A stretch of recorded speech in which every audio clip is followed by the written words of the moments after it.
இந்த அரசுக்கு ஒரு நாள் நான் அவகாசம் தருகிறேன்.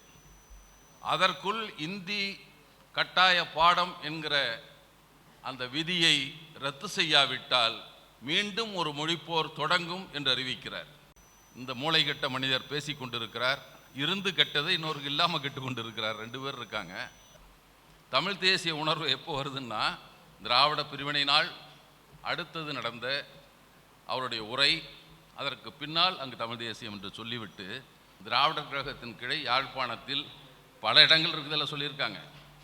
கிளைகள் பருத்தித்துறை, வட்டுக்கோட்டை, பலாலி, நெல்லியடி, வேலணை, தொண்டைமானாறு, உடுப்பிட்டி, கரவெட்டி, கரவாய், இந்த ஊர்களெல்லாம் கொடிகாமம், சாகவாச்சாரி, வல்வெட்டித்துறை, புலோலி ஆகிய பகுதிகளில் 1 வருடத்துக்குள் கிளைகள் தொடங்கப்பட்டன என்று சொல்லுகிறார்.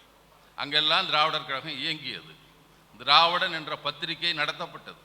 அவர் என்ன சொல்வார், நான் இந்து என்பதால் சமஸ்கிருதத்தை ஏற்றுக்கொள்கிறேன், இந்தியன் என்பதால் ஹிந்தி ஏற்றுக்கொள்கிறேன். ஆனால் அவர் தான் எங்கள் தமிழ் தேச வழிகாட்டி. இவனுங்களுக்கெல்லாம் ஏன் ஜாதிகாரன்னு சொல்லிட்டு போய் யார் வேண்டான்னாங்க. நாடாளுமன்றத்தின் அவைத்தலைவருக்கு முன்னால் போய் நின்று கொண்டு தனக்கு இந்தியில் வந்த கடிதத்தை கிழித்தெறிந்தார். விதிகள் சொல்லுகிறது தமிழ்நாட்டுக்கு பொருந்தாது என்று விதி இருக்கிறது, நீ எப்படி எனக்கு இந்தியில் அனுப்பிச்சேன்னு கிழிச்சு போட்டார். காங்கிரஸ் எம்பி தன்னுடைய தலைமை செயற்குழுவை கூட்டி தமிழரசு கழகம் தீர்மானம் போட்டது. குலக்கல்வி திட்டம் சரியான முறையில் ஏற்றப்பட்டிருது, மக்களுக்கு நன்மை செய்கிற திட்டம், தொழிலை கற்றுக் கொடுக்கிற திட்டம், வரவேற்கிறோம் என்று தமிழரசு கழகம் மட்டும்தான் தீர்மானம் போட்டது. இவன்லாம் தமிழ் தேசிய தலைவர், அவனை பின்பற்றி அவன் ஒருத்தான் இவன் எப்படி இருப்பான், அவனை தலைவர்னு ஏற்றவன் எப்படி இருப்பான்னு நான் கேட்குறேன். அவர் தினம் ஆமைக்கறி உணவில்லாமல் சாப்பிடுவதில்லை. அது தாய்லாந்திலிருந்து இறக்குமதி செய்யப்பட்ட உணவு அவர் சாப்பிட்டுட்டு இருக்காருன்னு சொன்னான். சிங்கள உளவுத்துறை சொன்னது. சிங்கள உளவுத்துறை சொன்னதை சீமான் 2013-14 சொல்லிட்டு பிரபாகரன் செத்து போனது உண்மை நல்லா தெரிஞ்சதுக்கப்புறம் சொல்ல ஆரம்பிச்சிட்டார். இல்லை இவர் அங்கேருந்து ஆமக்கறி சாப்பிட்டுருக்காரு. ஏண்டா சிங்கள உளவுத்துறை அவரை கேவலப்படுத்தினா, நீ ஏன் சொல்லிகிட்டு இருந்த? தமிழ் பேசும் 10 மாவட்டங்களை, அப்போ 10 மாவட்டம் தான் இருந்தது தமிழ்நாட்டில், 10 மாவட்டங்களை தனி நாடாக பிரித்து அதற்கென்று தனி பார்லிமெண்ட் அமைத்து ஒரு நாடாக பிரிக்க வேண்டும் தீர்மானம். அது 2வது, அதற்கு வெறும் வரி நிர்வாகம் என்பது மட்டுமல்லாமல் கூடுதலாக ரயில்வே, தபால் தந்தி, படைகள், army, naval force and air force என்று எழுதுகிறார் கொண்ட நாடாக அமைக்க வேண்டும்னு ஒரு தீர்மானத்தை கொடுக்குறார். துரோகி கம்பனுக்கு ஒரு சில, முட்டா பைய அந்த கண்ணைக்கு ஒரு முட்டா பொம்பளை கண்ணைக்கு ஒரு சில, இதெல்லாம் அவன்லாம் பெண் உரிமை பேசுவாள், பெண் அடிமையை பேசுவாள். அவர் அரசங்கிட்ட போய் கேள்வி கேட்க தைரியம் இருந்தால் புருஷங்கிட்ட ஏன் கேட்கலன்னு பெரியார் கேட்பார். அரசங்கிட்டலாம் போய் கேள்வி தேராமன்னா செப்போது உடையன்னு இல்லை, உன் புருஷன்கிட்ட கேட்டதா கதையே நடந்திருக்காது இல்லை, இதுதான் பெரியாருடைய கேள்வி. அரசங்கிட்ட கேட்டால் புருஷன்கிட்ட ஏன் கேட்கல? இந்த 2 முக்கிய நாட்களை நான் நினைவூட்ட வேண்டும். ஒன்று, நேற்று உலக தாய்மொழி நாள் என்று சொல்லுகிறார்கள். அது ஏன் வந்தது என்றால், பாகிஸ்தான் பிரிந்ததற்கு பின்னால் பாகிஸ்தானின் ஆட்சி மொழியாக உருது ஆக்கப்பட்டதற்கு அதைவிட அதிக மக்கள் தொகை கொண்ட கிழக்கு பாகிஸ்தான், இன்றைய வங்கதேசம், இல்லை வங்க மொழியையும் சேர்த்து கொள்ளுங்கள் என்ற கோரிக்கையை வைத்தது கூட ஏற்றுக்கொள்ளாத காரணத்தால் 57 நடந்த ஒரு மொழி போராட்டம், அதில் துப்பாக்கி சூட்டுக்கு ஆளான 5 பேர், அவர்களை பற்றி 97ஆம் ஆண்டில் கனடாவில் வாழ்கிற ஒரு கிழக்கு பாகிஸ்தானியர் வைத்த கோரிக்கை உலக தாய்மொழி நாள் பிப்ரவரி 21 என்று சொல்லப்படுகிறது. ஆனால் நாம் மறந்துவிட்ட ஒன்று, 1938 இந்திய எதிர்ப்பு போராட்டம் முடிந்த பின்னால், பெரியார் சிறையிலிருந்து வந்த பின்னால், ஆட்சியை விட்டு ராஜகோபாலாச்சாரி சென்ற பின்னாலும் அது அமைதியாக எந்த முடிவும் இல்லாமல் இருப்பதை பார்த்த பெரியார் பிப்ரவரி 19ஆம் நாள் 19/2/1940 சொல்லுகிறார், இந்த அரசுக்கு ஒரு நாள் நான் அவகாசம் தருகிறேன். அதற்குள் இந்தி கட்டாய பாடம் என்கிற அந்த விதியை ரத்து செய்யாவிட்டால் மீண்டும் ஒரு மொழிப்போர் தொடங்கும் என்று அறிவிக்கிறார். அப்போதைய ஆளுநர் ரெகின்சன் பிப்ரவரி 21ஆம் நாள் அந்த ஆணையை பிறப்பித்து, இந்தி இல்லை, இந்த நாட்டில், தமிழ்நாட்டில் இந்தி பாடமாக இருக்காது என்ற ஆணையை பிறப்பித்தார். ஆனால் இங்குந்தான் இந்திய போராட்டத்தில் இறந்தார்கள். 38 இறந்தார்கள். 40 ஆணை வந்தது இதே பிப்ரவரி 21. ஆனால் வங்கதேசத்து 21 பிப்ரவரி தான் உலக தாய்மொழி நாள் என்று சோறிக்கொள்ளுகிறார்கள். அடுத்து 22/2/1972 அன்றைக்குத்தான் ஈழத்து தந்தை செல்வநாயகம் தமிழ்நாட்டின் தந்தை பெரியாரை வந்து சந்தித்த நாள். தங்கள் ஈழ போராட்டத்திற்கு என்னுடைய ஆதரவை தர வேண்டும் என்று கேட்ட நாள். நீங்கள் பலமான எதிரி, மதிக்காத எதிரி, ஜனநாயகத்தை மதிக்காத எதிரி என்று சொல்லுகிறீர்கள். அவர்களோடு உங்களால் வன்முறையற்ற போராட்டத்தில் விடுதலை பெற முடியுமா என்று கேட்டார் என்று அதை பற்றி இந்த நாளில் ஒருவர் எழுதியிருக்கிறார். ஆனால் நம்ம ஆசான், தமிழ் தேசிய பேராசான் ஒருத்தர் இருக்கார்ல, முதல்ல தோழர் மணியரசன், இப்போ ஐயா மணியரசன், அவர் சொல்கிறாரு, பெரியார் லாவகமாக தப்பித்து கொண்டார். ஒரு அடிமை இன்னொரு அடிமைக்கு என்ன செய்ய முடியும்? லாபமாக தப்பிக்கிறது ஒன்றுமே இல்லை. அன்னைக்கு தனி ஈழ கோரிக்கையே அன்று இல்லை. 72ல் 76ஆம் ஆண்டு தான் தனி ஈழம் என்ற கோரிக்கையே முன்வைக்கப்பட்டது. விடுதலை புலி இயக்கம் 1976 தான் தொடங்கப்பட்டது. பெரியார் போய் ஏதோ ஆயுத போராட்டத்துக்கு அனுமதி கொடுக்கல, தனி ஈழத்தை பற்றி பேசவில்லை என்பதை போல இந்த மூளை கெட்ட மனிதர் பேசி கொண்டிருக்கிறார். இருந்து கெட்டது இன்னொருக்கு இல்லாமல் கெட்டு கொண்டு இருக்கிறார். 2 பேர் இருக்காங்க. இந்த நாளில்தான் நாம் கூடி நிற்கிறோம். சில செய்திகளை மட்டும் விரைவாக சொல்லிவிட வேண்டும் என்று நினைக்கிறேன். தோழர் முதல்ல ஆரம்பிச்சதுலேருந்து தான் ஆரம்பிக்கணும். பாவாணரை பற்றி சொல்லுகிறார்கள். இவங்க என்ன சொல்கிறாங்க, யார் யார் தமிழன் இல்லை என்று சொல்லுகிறார். அவங்க ஒரு பட்டியல் வச்சுருக்காங்க. பாவாணர் ஒரு பட்டியல் வைத்திருக்கிறார். யாரெல்லாம் தமிழர் என்போரெல்லாம் தமிழர் ஆகார் என்று அவர் சொல்லுகிறார். யார் யார்? தமிழர் என்றிருப்போர் எல்லாரும் நல்ல தமிழ் என்பரோ நெஞ்சை தடவியே பாரும். தமிழர் என்றில்லாத பேரும் நல்ல தமிழுக்கு தொண்டு செய்துள்ளாரே நேரும். நக்கீரன் திருவாதூரன் நல்ல நாவல்ல பரிதிமார் கலைஞன் என்போன் தக்காங்கு தமிழதிகாரன் ஆன சாமிநாத ஐயன் பார் பாவாரோ அவன் தேர்வானா பார், அவனை தமிழ்னாவன் என்று கேட்கிறார். பாவேந்தன் வீரமாமுனிவன் தமிழ் பன்னூல் மொழிபெயர்ப்பாளன் போப்பினியன் தாவியாராய் கால்டு வெல்லும் நாமே தலைமேற் கொள்ளும் தமிழாளர் எக்காலும். அவங்க தான் தமிழர். கொண்டான் புத்தமித்திரன் தான் தமிழ் கொத்திய தேசிகன் சாமிநாதன் கான் தண்டா வையாபுரி என்பான் இவர் தவறி கனாவிலும் தமிழராகாதார். நம்மால் கணக்கில் இவங்கெல்லாம் தமிழன். சாமிநாத ஐயர், சாமிநாத தேசிகர், வையாபுரி பிள்ளை, இவங்கெல்லாம் நல்ல தமிழர்கள். பாவேந்தர் பார்வையில் இவங்கெல்லாம் தமிழனே கிடையாது. இவங்கெல்லாம் தமிழுக்கு துரோகம் செய்தவன். உண்மையான தமிழன் கால்டுவல்லாலும் போப்பானாலும் அவனாயா தமிழன், இவன் எப்படி தமிழன் என்று சொன்னதை மட்டும் நினைவூட்டி, அவர் 3 பெரியார்கள் தான் இந்த நாட்டை சிறக்க செய்வதற்கு வந்தார்கள் என்று அவர் சொல்லுகிறார். ஒருவர் தமிழகத்தீரே தமிழகத்தீரே மொழி வரலாறு மொழிவது கேண்மின் பிராமணியம் என்னும் பெருங்கேடு நஞ்சு நாவலம் முழுவதும் நலங்கிட பரவி பைந்தமிழ் திராவிட பழங்குடி மக்கள், இது அவர் சொல்கிறது, நான் சொல்ல, பழங்குடி திராவிட பழங்குடி மக்கள் நைந்தமை தடுக்க நன்மருத்துவராய் வள்ளுவர் மறைமலை வன்மரப்பெரியார் தெல்லிய மூவர் தென்னகத் தோன்றினர். 3 பேர் தான் இந்திய தமிழருக்கு பெரியார்கள். அவங்க 3 பேர் தான். அவர் சொல்கிறார், அயற்சொல் கலைந்த அருந்தமிழ் நூல்களால் அடிமையும் மதமும் அலைந்தமை கண்டே விடுதலை பெற வழி வேறில்லை என்று கடவுள் இளையனும் காரம் எழுத்தின் வடிவை ஒழித்தல் பெரியாருக்கில்லை. குறுகிய நோக்கிற் கொள்கை பெரியார் பிறழ்ந்து கொள்கை பெரியாரை விட்டுட்டு பண்டம் விற்று படிவம் பற்றி உள்ள இருக்க பண்டத்தை பார்க்கணும், எதில் வச்சிருக்குன்னு அதை பார்க்குறானோ.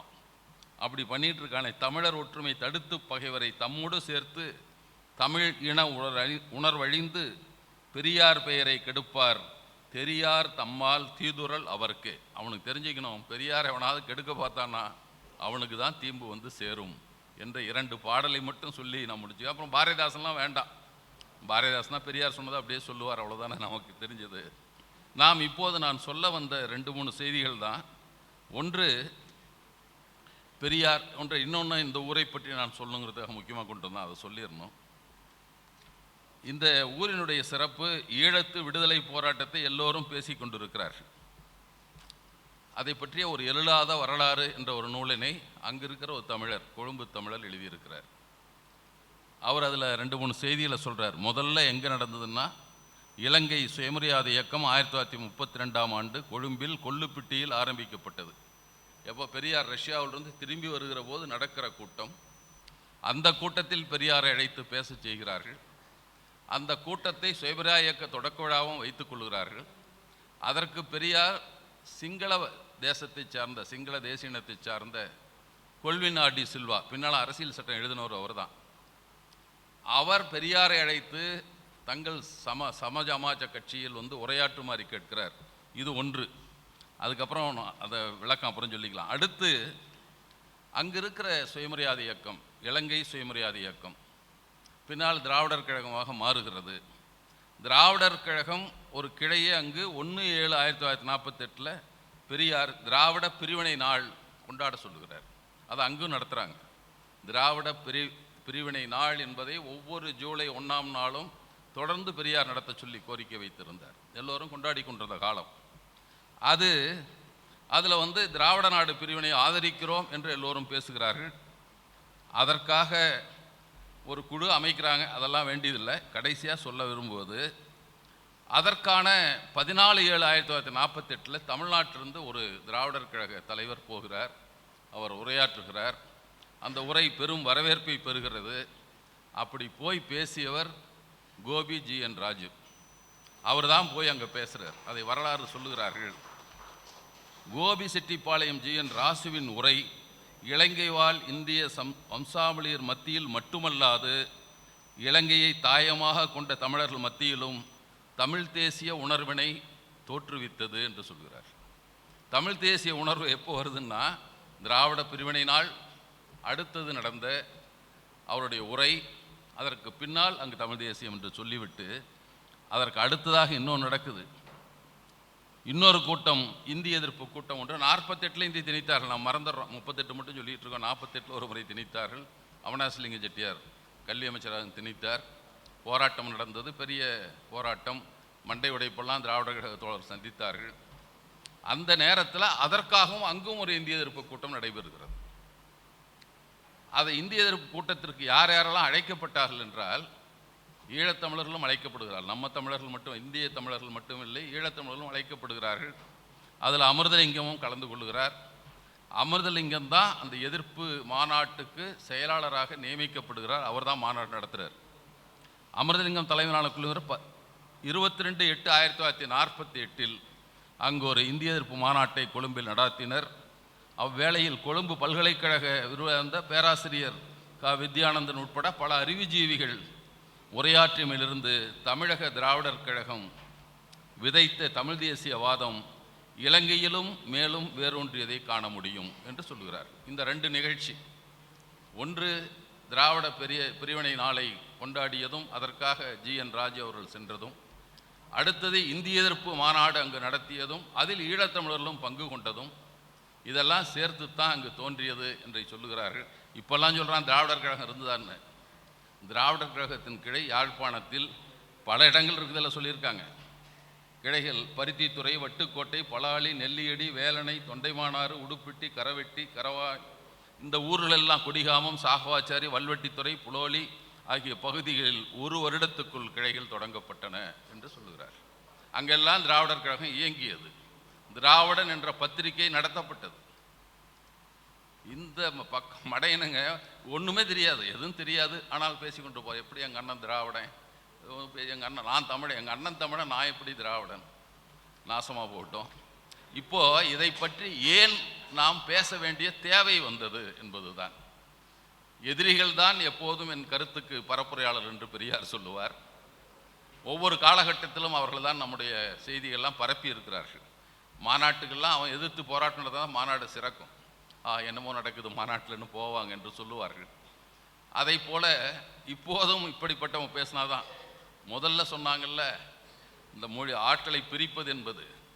ஒரு பெரிய மனிதர் இருந்தார், பெரிய புரட்சியாளர், வாவே சுப்பிரமணிய ஐயர். ஒரு பெரிய புரட்சியாளராக இருந்து சொல்லப்பட்டது. வந்தார், என்னமோ கதையெல்லாம் சொல்லுவான் அவருக்கு. இன்னொரு கதையை நான் இன்னைக்கு சொல்லிட்டு இருந்தேன் உங்ககிட்ட. வாவேசு ஐயர் யார் என்றால், இன்னொரு ஃப்ராடை பற்றி சொன்னார். டிஎஸ்எஸ் ராஜன் ஒரு அமைச்சர், ஸ்ரீரங்கத்துக்காரன், ஐயங்கார். அவன் தான் மருத்துவ மேல் படிப்பு படிக்க போகிறார். ஐயர் இல்லை, ஐயங்கார் இல்லை, எப்படி சாப்பிடுவார் கறி? எனவே சைவ உணவு சாப்பிடுகிற வீடாக பார்த்து பேயிங் கெஸ்டாக இருக்கிறாரு, அதிக செலவாகிறது. அவருடைய மூத்த மாணவர் இவர் வாவேசு ஐயர், அங்கே பேரிஸ்டர் படிச்சுட்டு இருக்கார். வர்றாரு, கேட்குறாரு. அவர் யோசனை சொல்கிறார், ஒன்றும் வேண்டாம்பா, இங்கே இருக்க வரைக்கும் கறி சாப்பிடு. கறியா? பரவாயில்ல சாப்பிடு, எதாக இருந்தாருன்னா நம்ம ஊரில் போய் சைவனாக இருந்துக்கோ. நான் அப்படித்தான் 3 ஆண்டுகளாக இருக்கிறேன்னு சொல்கிறார் அவர் தான் இங்கே பக்கத்துலேயே பையன் உட்காரக்கூடாது, பாப்பார பையன் அங்கே பையனுக்கு பக்கத்தில் உட்காரக்கூடாது, பையனுக்கு பக்கத்தில் வேற ஆள் உட்காரக்கூடாதுன்னு குருகுல போராட்டம் அவரால் தான் நடந்தது. உங்களுக்கு சேரன் மாதேவி குருகுல போராட்டம். அவன் அங்கே மாட்டுக்கறி சாப்பிட்டுட்டு இருந்தவன். அந்த டிஎஸ்எஸ் ராஜன் தன்னுடைய நினைவலைகளில் தான் அதை எழுதுறான். அந்த மாதிரி நடந்ததுன்றது எழுதுறாரு. வாவேசு ஐயர் சேரன் மாதேவி குருகுல போராட்டத்தில் ஒரு பேச்சை ஆரம்பிக்கிறார். என்ன?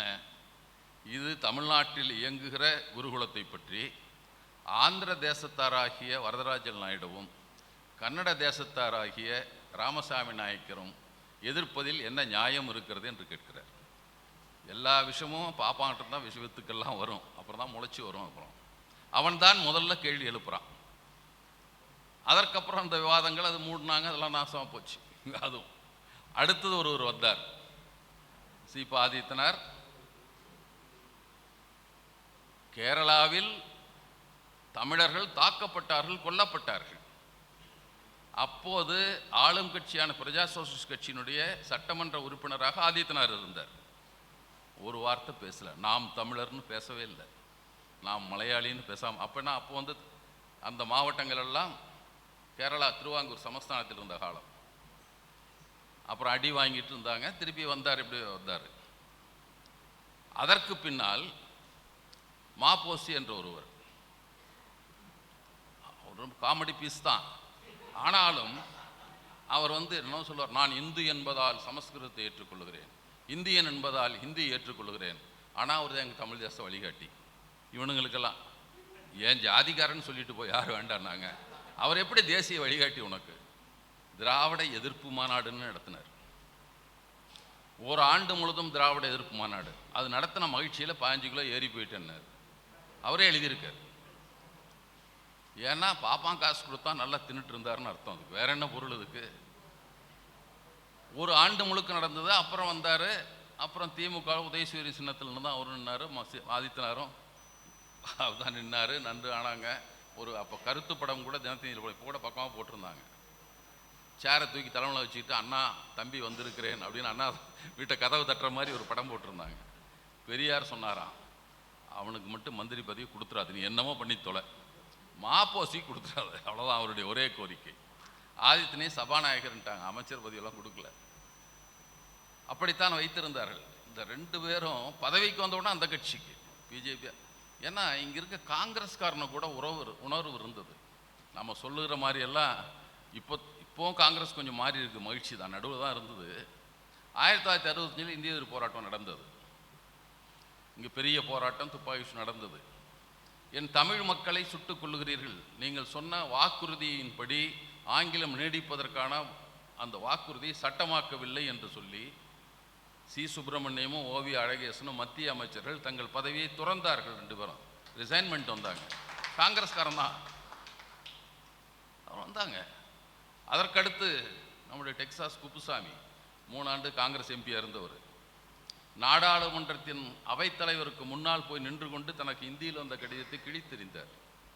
விதிகள் சொல்லுகிறது தமிழ்நாட்டுக்கு பொருந்தாது என்று விதி இருக்கிறது, நீ எப்படி எனக்கு இந்தியில் அனுப்பிச்சேன்னு கிழிச்சு போட்டார். காங்கிரஸ் எம்பி. வரலாற்றில் பலவற்றை நாம் அறிந்து கொள்ளாமல் இருக்கிறோம்.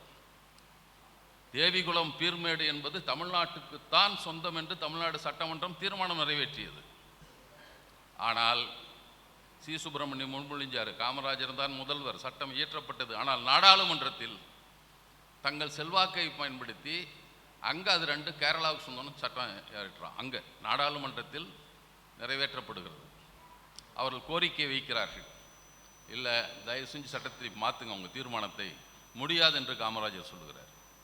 பேசுவதற்கு அழைக்கிறார்கள். காமராஜர் போல சுப்பிரமணியத்தையும் பக்தவச்சலத்தையும் அனுப்புகிறார், போங்க அப்படிங்கிறார்.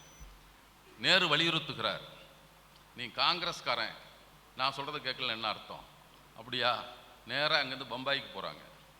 தாப்பர் என்பவர் அகில இந்திய காங்கிரஸ் கமிட்டி தலைவர். அவரிடம் சி சுப்பிரமணியமும் பக்தவச்சலமும் காங்கிரஸிலிருந்து நாங்கள் விலகிக் கொள்கிறோம் என்று ராஜினாமா கடிதத்தை கொடுத்துட்டு வந்துட்டாங்க தமிழ்நாட்டு. அதற்கு பின்னால் அதை ஏற்றுக்கொள்ளாமல் சமரசம் பேசி நேருவே வந்து சமாதானப்படுத்தி தான் திருப்பி தேவிகுளம் பீர்மேடு தீர்மானம் அதே சுப்பிரமணியம் முன்மொழிந்து இங்கு தீர்மானத்தை நிறைவேற்ற நெருக்கடியின் காரணமாக, வடக்கிருந்து வந்த நெருக்கடியின் காரணமாக. அப்போ காங்கிரஸ்காரனுக்கு இருந்த இன உணர்வு கூட அந்த உணர்வு கூட இல்லாமல் இந்த தமிழுக்காகவே பிறந்து தமிழுக்காக வாழ்ந்துட்டு இருக்கான் பாருங்க. ஒரு வார்த்தை இதை பற்றியெல்லாம் பேச மாட்டாங்களா? அந்த கூட்டங்கள் இல்லையா? பெரிய போராட்டம் நடத்த முடியாதா? நீ விசாரணைக்கு காவல்துறை கூப்பிட்டாவே கட்சிக்காரனை கூப்பிட்டு கொடியை தூக்கிட்டு போற, நோட்டீஸ் தான் போட்டான் வான்னு. அது பெருமைக்குரிய விஷயம் அவருக்கு. அதனால அவங்க போறீங்களே, ஏன் இதுக்கு ஒன்று பண்ண முடியாதா என்ன? ஏன் பேசவில்லை என்பதுதான் எங்க கேள்வி. அந்த சமயத்தில் தான் மாப்போசி சொன்னார், இல்லை, இந்திய ஆட்சி மொழியாக நீடிப்பதற்கு நான் ஒப்புதல் தருகிறேன். தமிழரசு கழகம் தீர்மானமே போட்டுருச்சு. குலக்கல்வி திட்டம் ஜாதி தொழில தான், அப்பந்தொழில பாதி நேரம் பண்ணுன்னு வந்தது, எல்லாம் எதிர்த்தார்கள். ஒரே ஒரு ஆளை தவிர. தன்னுடைய தலைமை செயற்குழுவை கூட்டி தமிழரசு கழகம் தீர்மானம் போட்டது, குலக்கல்வி திட்டம் சரியான முறையில் ஏற்றப்பட்டிருது, மக்களுக்கு நன்மை செய்கிற திட்டம், தொழிலை கற்றுக் கொடுக்கிற திட்டம், வரவேற்கிறோம் என்று தமிழரசு கழகம் மட்டும்தான் தீர்மானம் போட்டது. இவன்லாம் தமிழ் தேசிய தலைவர், அவனை பின்பற்றி இவன் ஒருத்தான் இவன் எப்படி இருப்பான்? அவனை தலைவர்னு ஏற்றவன் எப்படி இருப்பான்னு நான் கேட்குறேன். அதனால் இப்படிப்பட்டவரெல்லாம் அவங்க அப்புறம் கேட்டால் சொல்லுவாங்க, அவன் கதையெல்லாம் நிறைய கதைகள். உடனே அவங்க போனோன்னா அடுத்து ஒருத்தர் வந்தார், குணா வந்தார், பெங்களூர் குணா. அவர் கொஞ்ச நாள் அவன் கண்டங்கிட்ட சிக்கல் பண்ணிருக்கலாம், ஏதாவது நடந்திருக்கும், சண்டை போட்டிருப்பான், அடித்தானே நம்ம அதுவும் தெரியாது. ஏன்னா மாப்போசி ஏன் வந்து தமிழர் அல்லாதோர்னு பேச ஆரம்பித்தார்னா, வட சென்னை தொகுதி அவருக்கு எம்பி சீட்டு கொடுக்கப்பட்டது, காங்கிரஸில் இருந்தார். அப்புறம் விமர்சனம் வந்தது, அவருக்கு ஹிந்தியும் தெரியாது இங்கிலீஷும் தெரியாது, வந்து டெல்லியில் வந்து என்ன பண்ண போகிறாரு என்று சொல்லுகிறார். அப்புறம் காங்கிரஸ் தலைமை முடிவு செய்து அவரை மாற்றிவிட்டு PV நரசிம்மராவ் அங்கே வேட்பாளர் நிற்க வைக்க, பின்னால் பிரதமரானார், அவர் நிற்க வைக்கப்படுகிறார்.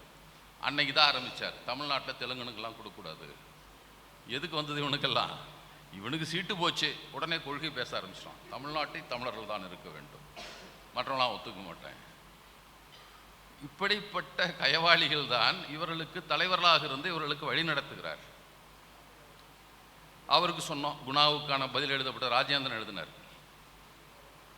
பெரியாரை கொச்சைப்படுத்தும் குழப்பவாடிகள் என்று சொல்லி ஒன்று எழுதி அதுக்கான விடை என்னென்ன கேள்வி எழுப்பான் எல்லாத்துக்கும் விடை கொடுக்கப்பட்டது. அடுத்து இன்னொருத்தர் நம்ம பேராசான் வந்தார், அவர் எழுதினார், சுயமரியாதை திருமணம் தமிழ் அறிஞர்கள் கொண்டு வந்தது, பெரியார் உள்ளே போய் நுழைஞ்சுக்கிட்டார். இந்திய எதிர்ப்பு போராட்டம் தமிழ் அறிஞர்கள் நடத்தியது, இவர் போய் சேர்ந்துக்கிட்டார். அப்புறம் இன்னொன்று தனித்தமிழ்நாடு கோரிக்கை தமிழ் அறிஞர்கள் சொன்னது, பெரியார் போய் சேர்ந்துக்கிட்டார். என்றால் எந்த காலத்திலையா பேசியிருக்காங்க தமிழ் அறிஞர்கள்? மறைமலடிகளை பற்றி பாட்டு பாடிட்டு செத்து போயிட்டார். அவர் கடைசியாக மும்மொழி கொள்கை ஏற்றுக்கிறேன்ட்டார் மறைமலடிகள். இங்கிலீஷில் கையெழுத்து வேதாச்சலன்னு போட்டிருந்தார். மறைமலடிகளும் பேர் மாற்றிக்கல, வெளியே புனை பெயர், அது சொந்த பெயராக வைத்திருக்கவில்லை. அதுக்காக குறைக்கல, அவருடைய வேலைகளை நாம் ஏற்றுக்கொள்கிறோம். பாப்பானை வச்சு தான் பின்னைக்கு கல்யாணம் பண்ணார். அதற்கு பெரியார் கண்டனம் எழுதினார், கட்டம் போட்டு எழுதினார், நெற்றிக்கண்ணை திறப்பினும் குற்றம் குற்றமே என்று எழுதினார். காரணம், உங்களை போன்ற தமிழர்களுக்கான அறிவாளிகளாக உங்களை நினைத்து கொண்டிருக்கிறோம், உங்களை மாதிரி ஞான பாஸ்கரர்கள் என்று எழுதினார். அறிவுச்சுடர்கள் தான் அப்பத்த மொழி அது. நீங்களும் காசு பிள்ளையும் 2 பேரும் நடத்தலாமா? நியாயமா இது? இதற்கான சமாதானம் சொல்லாவிட்டால் இதற்கான எதிர்வினை உண்டுன்னு பெரியார் எழுதுறாரு.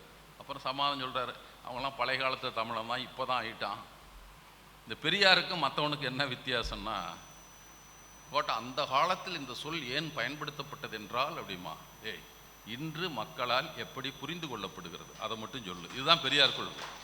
நீ என்னமோ சொல்லி அகராதி எடுத்து தேடிட்டுலாம் இருக்க நாங்கள் முடியாது. இன்னைக்கு மக்கள் அந்த சொல்லை என்னவென்று புரிந்து கொள்கிறார்கள், அதை மட்டும் சொல்லு. இல்லை எங்கள் சங்க இலக்கியங்கள்லாம் திராவிடனே இல்லை அப்படின்றது, தேசியம் இருக்குது அவங்க சங்க இலக்கியத்தில். என்ன இருக்குது உங்ககிட்ட? ஆனால் சொல்லுவான், நான் வேடிக்கை சொல்ல, அம்மாங்கிற சொல்லு இல்லை, அப்பாங்கிற சொல்லு இல்லை, செடின்னு இல்லை. இதெல்லாம் இருக்குதா இல்லையா தமிழ்நாட்டில்? சங்க இலக்கியங்கள் அந்த வரியெல்லாம் இல்லை. சங்க இலக்கியமே இல்லை, அது கழக இலக்கியம். முதற்கழகம், இடைக்கழகம், கடைக்கழகம் தான். இவன் ஏன் சங்கங்கிறானா? இவனுக்கு கழகம்னு சொன்னால் நம்ம ஞாபகம் வந்துடும் போட்டிருக்கு. வேணாண்டா சங்கம்னே சொல்லிடுவோம். சங்க இலக்கியங்கள், நாமும் சங்க இலக்கியம், நம்ம கழக இலக்கியங்களையும் சொல்லலாம். அவன் சொன்னால கண்ணுதற் கடவுள் கழகமோடு அமர்ந்து பன்னுரப்பாடி அப்படின்னு சொல்லுவான். கழகமோடு அமர்ந்து தான், சங்கத்தில் உட்காந்து தான் பேசினார், கழகம்னு தான் சொல்கிறாரு. ஆனால் இவங்க சொல்லிட்டு இருப்பான். இவன் அதை கேள்வி எழுப்பினார். இந்திய எதிர்ப்பு 38 அந்த இதில் சொன்னாங்களாம், தீர்மானத்தில் சொன்னாங்களாம், தமிழ்நாடு தமிழருக்கு இந்த முழகிய தீர்மானத்தை மறைமலடிகள் தான் முன்மொழிந்தார். முன்மொழி வலிமைன்னு நமக்கு தெரியும், மாநாடு நடத்துகிறவனுக்கு தெரியும். நம்ம ஆளுங்க படிப்பாங்க, இவர் தீர்மானத்தை வாசிப்பார்னு பாருங்க. நான் இங்கே முன்மொழிவார்னு சொல்லுங்கள் அப்படிமோ, நாங்கள் தான் இங்கேருந்து சொல்லுவோம். வாசிப்பார்ன்றது முன்மொழிதல்னு சொல்கிறது. யோ சொல்லுங்கள், அது ஏங்க இந்த வார்த்தையை சொல்கிறீங்க, முன்மொழிகிறார்னு சொல்லுங்கள் அப்படின்ட்டு. இப்படி தான் தீர்மானம். சரி, அவங்களே முன்மொழிஞ்சிருக்கட்டும், பெரியார் வழிமொழிஞ்சு கூட இருக்கட்டும். அதற்கப்புறம் எத்தனை இடத்துல அவங்க தனித்தமிழ்நாடு பற்றி பேசியிருக்கிறாங்க சொல்லுங்கள். மறைமலடிகளாகட்டும், சோமசுந்தர பாரதியார் ஆகட்டும். சோமசுந்தர பாரதியார் 48 இந்திய போராட்டத்துக்கு வரமாட்டேன்ட்டார். சுதந்திரம் பெற்ற நாடு, நம்ம ஆட்சி வந்து விட்டது, இப்போல்லாம் போராட்டம் கூடாதுன்ட்டார். அதே இந்தி தான்ப்பா இப்போ வந்துருக்குது, ஆனால் வரல போராட்டத்துக்கு. இவையெல்லாம் சொல்லிக்கொண்டு எப்படியெல்லாம் அந்த புகழ் அவருக்கு போய் சேர்த்து விடக்கூடாது. இந்த ஆளுங்க எல்லாம் இப்படி தான் பண்ணிகிட்டு இருந்திருக்கான். அப்புறம் இப்போது மணியரசனுக்கு நாம் எழுதணும், நான் எழுதணும் திருப்பியும். பெரியாருக்கு எதிரான முனை முழங்கும் வாதங்கள் நாங்கள் பதில். இப்போ இந்த சீமான் வந்து தொலையலைன்னா நாம் திருப்பி பெரியாரை பற்றி பேசியிருக்கவே மாட்டோம். அதுக்கு தான் நன்றியறிவு தீர்மானம் அவர் முதலே தோழர் முன்மொழிஞ்சிட்டார். அந்த ஆள் வரலாம் எதுக்கு பேசுகிறோம், என்னெல்லாம் சொல்கிறாரு. நான் என்ன இது 2 நேரத்தில் இதுக்கு முந்தி சொன்னது தான், இப்பயும் அதை நான் சொல்லிட வேண்டும்னு நினைக்கிறேன். ஏன்னா இந்த புத்தகம் அவர் பெரியார் பேசினார், நான் நிறைய சொல்லியிருக்கேன், அது திருப்பி இங்கேயும் படிக்கணும்னு நினைக்கிறேன். ஏன்னா எல்லா கூட்டத்திலையும் சொல்லிட வேண்டியது தானே. அவர் சொன்னார், அந்த இதை மட்டும் படிச்சிடுறேங்க. அவர் என்ன பெரியார் பேசினார் என்று. பிரம்மாவை பற்றி பேசுகிறார். என்னைக்கு பேசுகிறார்னா கும்பகோணத்தில் பேசுகிறார். அந்த புத்தகத்துக்கு பேர் இந்த சந்தர்ப்பம் மறுபடியும் வராது என்று போட்டிருக்காங்க. அவர் கடைசியாக பேசியது இதில் தியாகராயனர் இருக்க கூட்டத்தில் தான் 19ஆம் தேதி பேசினார். 17ஆம் தேதி கும்பகோணத்தில் பேசிய பேச்சு இது. அது புத்தகமாக வந்திருக்கிறது. அந்த பிரம்மாவுக்கு பொண்டாட்டி யார் பெரியார் கேட்குறாரு. அவனோட மவ சரஸ்வதி, அவள் தான் பொண்டாட்டி. தெரியாமல் இருந்தாங்கன்னு சொல்கிறதுக்கு இல்லை. அந்த சரஸ்வதி கதையை பார்த்தா, அந்த பொம்பளையை அவன் உண்டாக்கி போட்டு பார்த்தான். அந்த பொம்பளை அழுகா இருந்தா, போய் கட்டி பிடிச்சான். அவன் என்னன்னா, அப்பனாச்சே நீ வந்து என்னை பிடிக்கிறியேன்னா, அதெல்லாம் கிடையாதுன்னா ஓடினாள். அவனும் ஓடினான். லிங்கேஸ்வரன் பிரம்மாவை கூப்பிட்டான், சிவபெருமான் கூப்பிட்றான். என்னடா மகக்கிட்ட போய் ரகலை பண்ணுறியன்னா, உனக்கு தெரியாதா, ஆசை வந்தால் அம்மா என்ன மகன் என்ன. உடனே இவன் உத்தரவு போட்டான், லிங்கேஸ்வரன் உத்தரவு போடுறான், போமா, அவன் தான் ஆசை வந்தால் பேதம் இல்லைங்கிறான், போ அவங்ககிட்ட நான். உடனே அவனும் அவளும் பொண்டாட்டி புருஷனா இன்னைக்கும் இருக்கிறாங்க. இப்படியான ஒரு முறையில்லாத கதை இருக்குது அப்படின்னு பெரியார் பேசுகிறார். இந்த முறையில்லாத கதை இருக்குன்ற விட்டுட்டு பெரியார் பேசினாருன்ட்டான். இவன் சொல்கிறாங்க, இவங்க எஜமானர் சொல்கிற ஹிஸ் மாஸ்டர்ஸ் வாய்ஸ், அவங்க சொல்லியிருக்கிறாங்க. அதை இவன் சொல்கிறான், இதெல்லாம் காட்டியிருப்பான்ல எங்கே இருக்குதுன்னு.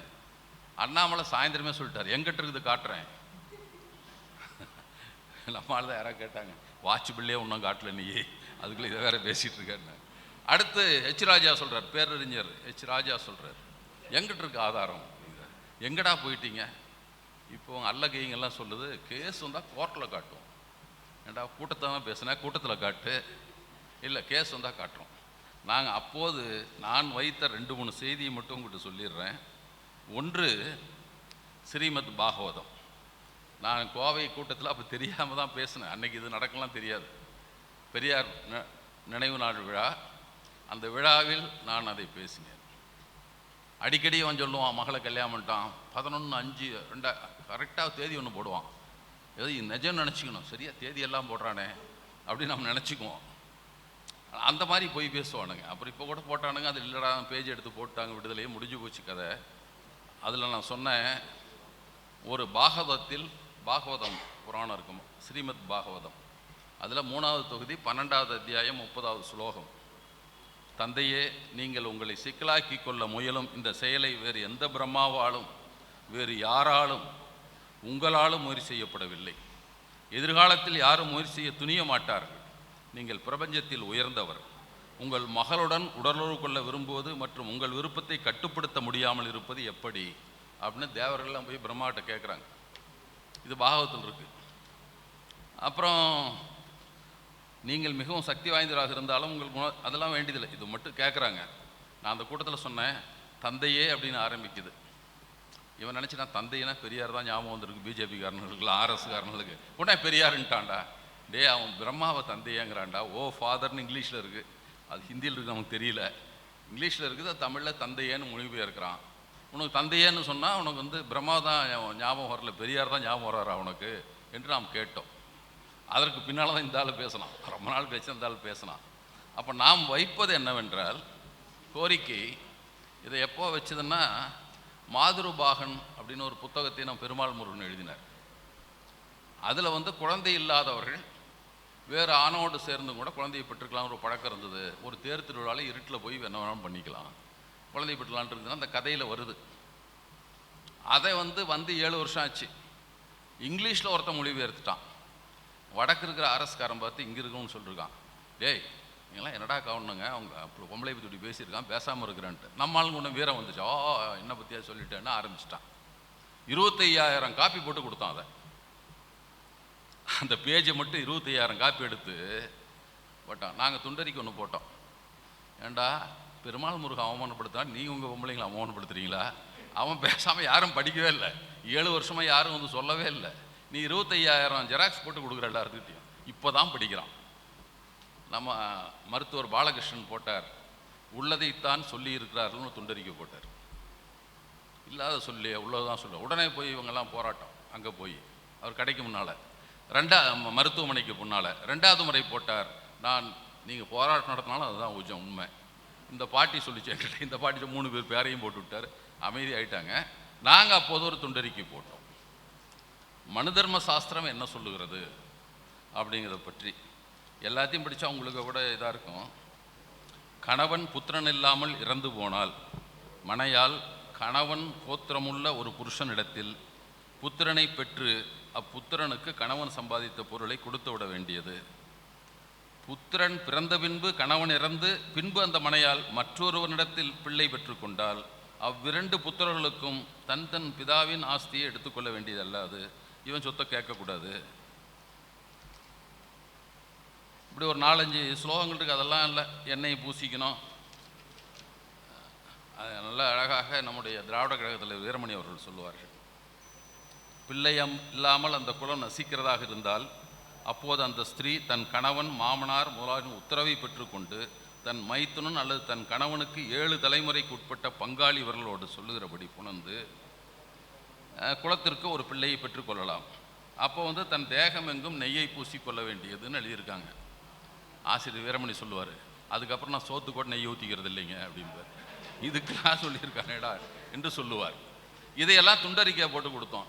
எப்பா கொங்கு வேலை சங்கத்துக்காரரை இதெல்லாம் படித்து பாருங்கள், எல்லாத்தையும் சொல்லியிருக்கிறான். உங்கள் பொம்பளை மட்டுமில்லை, எல்லா பொம்பளையும் எல்லா ஜாதி சங்கங்களையும் சேர்த்து கொண்டு போராடுங்கள் அப்படின்னு கொடுத்தோம். எங்களுக்கு கூட்டத்தை அனுமதி கொடுக்கல, துண்டறிக்கை மட்டும் கொடுத்தோம். இதை இவன் ஏன் இப்போ சொல்லிட்டு தெரியுறான், எங்கேருந்து வந்தது, ஏன் இதை செய்கிறார்கள்? ஏன்னா இவனுடைய நீண்ட திட்டம் தோழர்களோடு பேசி கொண்டிருந்தோம். 2009 போர் முடிந்த பின்னால் ஒரு படங்கள்லாம் வருது. பிரபாகரன் வந்து நீச்சல் குளத்தில் குளிச்சுட்டு இருக்க மாதிரி, குழந்தைங்களோட இருக்க மாதிரி ஒரு படம். வீட்டில் இருந்த ஃபோட்டோ கைப்பற்றப்பட்ட படங்களில் ஒன்று வெளியிட்டிருந்தான். அவர் உல்லாச வாழ்க்கையை வாழ்ந்தார், நீச்சல் குளமுள்ள பங்களாவில் இருந்தார். அவன் எங்கே போனாரோ எங்கே நடந்தது தெரில, அப்படி போட்டிருந்தான். அப்போது இன்னொரு செய்தியும் பரப்பினார்கள்.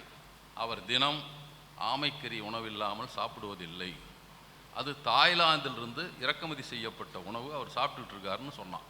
சிங்கள உளவுத்துறை சொன்னது. சிங்கள உளவுத்துறை சொன்னதை சீமான் 2013-14 சொல்லிட்டு பிரபாகரன் செத்து போனது உண்மை நல்லா தெரிஞ்சதுக்கப்புறம் சொல்ல ஆரம்பிச்சிட்டார். இல்லை, இவர் வந்து அங்கேருந்து ஆமக்கறி சாப்பிட்டுட்ருக்காரு. ஏண்டா சிங்கள உளவுத்துறை அவரை கேவலப்படுத்தினா, நீ ஏன் சொல்லிகிட்டு இருந்த? எனவே இது கேவலைப்படுத்துகிற முயற்சியாக பார்த்தோம் தோழர்களே. அதோடு நம்ம செய்திக்கு வந்தலாம் நினைக்கிறேன். பெரியாருடைய செய்திக்கு இந்த நேரத்தில் நாம் திராவிடத்தை பற்றி சொல்கிறது அந்த ஒரு பெரிய விளக்கம் ஒன்று கொடுக்கணும். ஏன்னா அது இவங்க சொன்ன விளக்கத்தோடு கூடுதல் விளக்கமாக நான் சிலவற்றை சொல்லி விடுகிறேன். பெரியார் தொடக்கத்தில் வந்து அவருடைய நூல்களோட தமிழர் தலைவர்னு எப்படி போடலான்னு இப்போ கொஞ்சம் பேர் கேட்டுக்கிட்டு இருக்கான். சேரன்மாதேவி குருகுல போராட்டம், அந்த நேரத்தில் அதற்கு நிலம் வாங்கி கொடுத்தவர் யாருன்னா வைசு சண்முகம் என்ற ஒருவர். கர்நாடகாத்தான் வைசு சண்முகம் என்பவர் சுயமரியாதை இயக்கத்தினுடைய பொருளாளராக இருந்தவர். 24 சுயமரியாதை இயக்கம் தொடங்கப்படவில்லை, ஆனாலும் பெரியாரோடு அப்போதும் இருந்தவர். அவர்தான் சேரன்மாதேவி குருகுலத்துக்கு நிலம் வாங்க வேண்டும் என்று கருத்து வந்த போது, ஏன்னா தேசிய குருகுலம் அதிலிருந்து தான் எப்படி தேசப்பற்றோடு வளர வேண்டும் என்று சொல்லித்தர போகிறாங்க. இப்போ குருகுலம் இவன் புதிய கல்விக் கொள்கையில் கொண்டு வந்திருக்கான் பாருங்க, அது மாதிரி அப்போ ஒரு தேசிய குருகுலம் அவன் பண்ணுறான். அப்போது அதற்கான 31 ஏக்கர் நிலம் தேவை என்ற போது நன்கொடைக்கு போகிறார்கள். தனி மனித நாணயம் வாங்கி கொடுத்துறேன், ஏயா போகிறேன்ட்டு 31 ஏக்கரை தன் காசு போட்டு வாங்கி கொடுக்குறார் வைசு சண்முகம். அதில் தான் குருகுலம் இயங்குகிறது.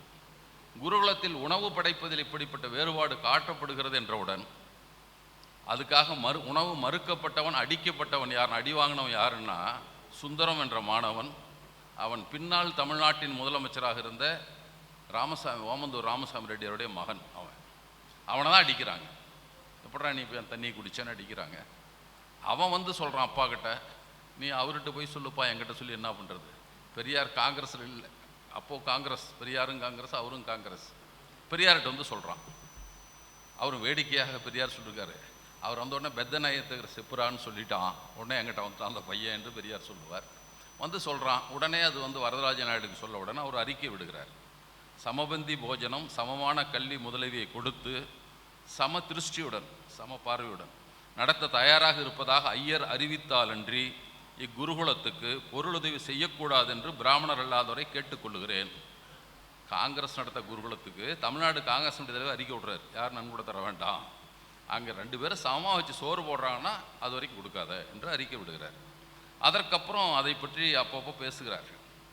அதனுடைய புரவலர்லாம் சேர்ந்து ஒரு கூட்டம் நடத்துகிறார்கள். அந்த கூட்டத்திற்கு தமிழர் கூட்டம் என்று பெயர் வைக்கப்படுகிறது.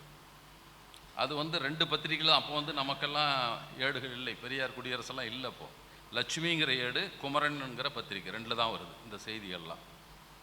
அப்போ அதற்கு அடுத்து அந்த சேத்தில் பிராமணால் இயக்கமானது முருகி எழுதுவதற்கு காலம் சமீபித்து விட்டது, அதெல்லாம் சொல்கிறாங்க. இதை எதற்காக இதை சொல்கிறேன் என்றால், அதற்கு அடுத்த கொஞ்ச நாள் கழித்து இதற்கு தமிழர் இயக்கம்னு பேர் வைக்கிறாங்க. தமிழர் இதுன்னு வேண்டாம். அதற்கு என்னென்ன கொள்கை வைக்கிறாங்கன்னா, அதற்கான கொள்கையாக அவர் வைப்பது இந்த மாதிரி வந்து சமத்துவமாக நடத்தணும், வர்ணாசிரமத்தை பார்க்கக்கூடாது, பிறவியினால் உயர்வு தாழ்வு இல்லை என்பதை துண்டு பிரசுரங்கள் மூலம் தேசமெங்கும் பிரச்சாரம் நடத்துவது, சமத்துவம், சகோதரத்துவம், சுதந்திரம் போன்ற உணர்ச்சிகளை வளர்க்க செலவிடுவது என்று 5000 ரூபான்னு முடிவு பண்ணி, அதுக்கு யார் பெரியார், வரதராஜ முதலியார், வைசு சண்முகம்லாம் ஆளுக்கு 100 ரூபா இப்படிலாம் போடுறாங்க. அதில் எல்லா கட்சியாரும் சேர்ந்த பிராமணர் மாநாடு ஒன்றை விரைவில் கூட்டி குருகுல விவாதத்தில் நாட்டில் அப்பெல்லாம் பேசணும், இப்படிலாம் போடுறோம். அதுக்கு பேர் தமிழர் இயக்கம். அப்போ பேரை தமிழர் இயக்கம்னு மாற்றி தலைமை நிலையம் வைத்து நடத்துகிறார்கள். எதுக்கு எல்லாம் சொல்கிறேன்னா, அதற்கு அப்புறம்தான் வந்து காங்கிரஸ் மாநாட்டில் பெரியார் வெளியேறார். காங்கிரஸ் மாநாட்டில் வெளியேறுவதற்கு முன்னால் 2 முறை பார்ப்பனல்லாதாரையெல்லாம் அழைத்து பேசுகிறார் தனியாக. அதற்கு பேர் தமிழர் மாநாடுன்னு கூப்பிடுறார். தமிழர் மாநாடு கூட்டுகிறோம், தமிழர் எல்லோரும் வாருங்கள். அப்போ அந்த லட்சுமி இதழ் எழுதுகிறான், இப்போது பார்ப்பனர் இல்லாதார் என்ற சொல் மறைந்து அதற்கு பின்னால் தமிழர் என்ற பெயர் வந்துவிட்டது என்று எழுதுகிறார். இப்போ தமிழர்னு சொல்ல ஆரம்பிச்சிட்டாங்க எல்லாம். தமிழர்னாவே பார்ப்பனல்லாதார் தான். அந்த மாநாடு நடத்துகிறார். அதற்கப்புறம் 1938 அந்த நேரத்தில் இந்திய எதிர்ப்பு போராட்டம் வருகிறது. அதான் போராட்டம் தெரியும். அதை பற்றி ஒரு வழி பிரச்சார படை ஒன்று போகுது. அதுக்கு பேர் தமிழர் படை. அதுக்கு பேர் தமிழர் இயக்கம் எடுக்கிற தமிழர் படை. அதில் கலந்து கொண்டவர்கள் யாருன்னா சுயமரியாதை இயக்கத்தை சேர்ந்தவங்க தான் எல்லாம். அதில் வேறு யாரும் சேர்ந்துக்கல. தமிழர் படையில் அவங்க தான் வர்றாங்க. அதில் சுயமரியாதை இயக்க வீரர்கள் தான் எல்லோரும் வருகிறார்கள். பெரியார் வர்றாரு, மனைவி திருமலைசாமி இருக்கிறார். பெரியார் வரல, அழகிரி வருகிறார், ராமாமிருத்தம்மாள், இவர்கள்லாம் முன்னின்று 100 பேர் கொண்ட குழு. 100 பேர் மட்டும்தான் சொல்கிறாங்க. அந்த குழு நடந்து போது 42 நாள் நடந்து போய் அங்கே போய் கடைசியாக தான் அந்த மாநாட்டில் அவர்களுடைய வரவேற்பு கூட்டம் தான் நடக்குது. செப்டம்பர் 11ஆம் நாள் அங்கே நடந்த அந்த கூட்டத்தில் தான் வந்து தமிழ்நாடு தமிழருக்கு தீர்மானம் நிறைவேற்றுகிறார்கள். அப்போவும் அது பேர் தமிழர் படை தான். அந்த 38ஆம் ஆண்டு பெரியார் சிறைப்படுத்தப்படுகிறார். பெரியார் சிறையிலிருந்து வருவதற்கு முன்னால் அவருடைய 60வது பிறந்த நாள். அப்போல்லாம் 60 வயசு இருந்தால் பெருசு இல்லை. அதனால் தமிழ் ஆண்டுகளில் 60 மட்டும் வச்சுருக்கான். அதுக்கு மேலே அவனும் இருக்க மாட்டான். அவனே முடிவு பண்ணிவிட்டு 60 ஆண்டு தான் போதுன்ட்டான். எனவே அந்த ஒட்டி அவருக்கான நூல் எழுதப்படுகிறது, அவருடைய வாழ்க்கை அவரால் எழுதப்படுகிறது. அதற்கு வைத்த பெயர் தமிழர் தலைவர். பெரியார் போகிறதுக்கு முன்னாடி 2 செய்தி நடக்குது. ஒன்று, தமிழ் அன்பர் மாநாடுன்னு பாப்பானெலாம் சேர்ந்து ஒரு தமிழ் மாநாடு நடத்துகிறானுங்க. முதல்ல 34ல் 36 துறையூரில் தமிழர் மாநாடுன்னு நடத்துகிறான் பாப்பான். அதில் நம்ம ஆளுங்களாம் யாரும் இல்லை. 2 அனுமாருங்க, அது பெரியார் கூட எழுதுவார்.